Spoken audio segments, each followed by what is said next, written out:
Hello, good morning everyone. Galing tayo sa trabaho. Namimitas tayo ng kamote. Ayan, ako po nagtanim nito kaya ako din ang kumukuha ng yung usbong ng kamote. Ayan.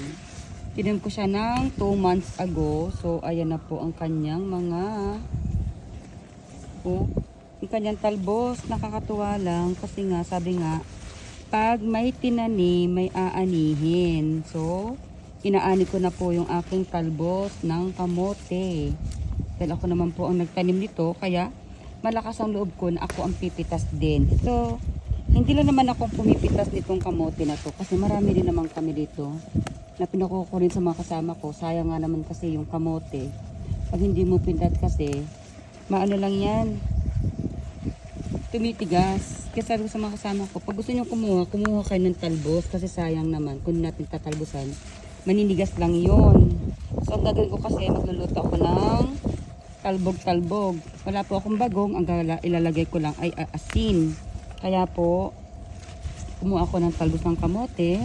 Pwede ko siyang ilaga at may kamatis naman ako doon. O talbog-talbog na lang para pwede naman siyang iulam na talbog-talbog lang.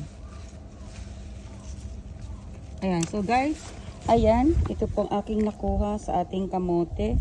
Buti na lang po ay meron tayong tinanim para meron tayong makuha at maaning talbos ng kamote. Ayan guys, diba? Thank you for watching. Please follow, like, and share lang po. At meron din po kaming, ayan yung siso oba. Pero sa po nito pag mo, itetempura mo, napakasarap niya, napakabango pa niya. Kaya guys, ayan, magtermina tayo sa ating bakuran para mayroon tayong maani. Ayan, thank you.